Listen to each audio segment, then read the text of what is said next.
Assalamualaikum warahmatullahi wabarakatuh. Halo semuanya, perkenalkan nama saya Hindun dengan NIM 210043 kelas hukum RA1 dari mata kuliah hukum acara perdata dengan dosen pengampu Ibu Dika Ratu Marfuatun SHMH. Nah, tujuan diadakannya video kali ini adalah untuk menjelaskan kembali materi hukum acara perdata, di mana yang pertama ada materi putusan hakim, yang kedua ada materi pembuktian. Untuk lebih jelasnya, simak video ini sampai selesai ya.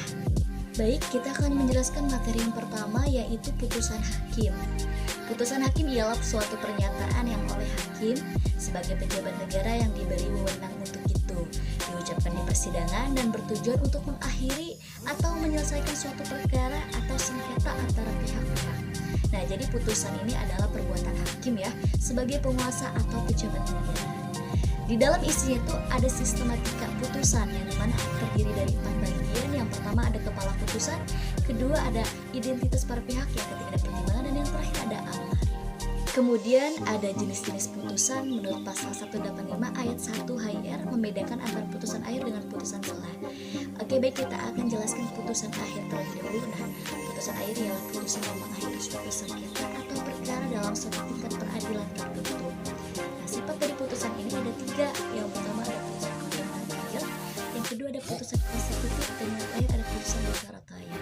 Jika merujuk ke putusan selah ini merupakan putusan yang dijatuhkan sebelum putusan akhir. Adapun jenis-jenis putusan selah yang diatur dalam pasal 48 RI, yaitu yang pertama ada putusan praevartoire, yang kedua ada putusan interlocutoire. Kemudian yang terakhir ada putusan serta-merta atau putusan yang dapat dilaksanakan terlebih dahulu. Apa maksudnya? Yaitu suatu putusan hakim yang dapat dilaksanakan atau dieksekusi walaupun belum memperoleh kekuatan hukum yang tetap. Jadi sebenarnya putusan itu masih dapat dimintakan suatu upaya hukum baik setelah putusan. Kita bahas materi yang kedua, yaitu pembuktian. Pembuktian ini merupakan tahap yang menentukan dalam proses perkara, karena dari hasil pembuktian dapat diketahui benar atau tidaknya suatu gugatan atau bantahan. Adapun berdasarkan pasal 164 HIR dan pasal 1866 BW, ada 5 macam alat bukti dalam hukum acara perdata. Yang pertama ada bukti tulisan atau surat, yang kedua bukti saksi, yang ketiga bukti persangkaan, yang keempat bukti pengakuan, dan yang terakhir ada bukti sumpah. Adapun alat bukti tulisan yang dibedakan menjadi 2, yang pertama ada akta, yang kedua ada surat atau tulisan lain.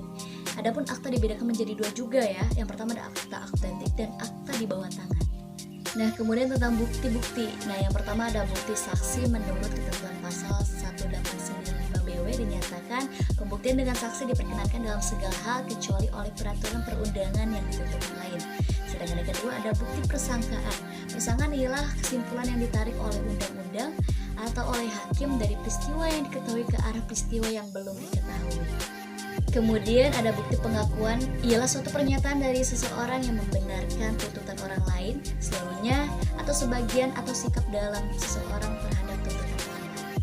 Nah, ada bukti sumpah, adalah ikrar atau janji seseorang mengenai suatu peristiwa yang sebenar-benarnya, dan bila tidak benar ia akan mendapatkan sanksi dari Tuhan atau yang dipercaya sebagai Tuhannya.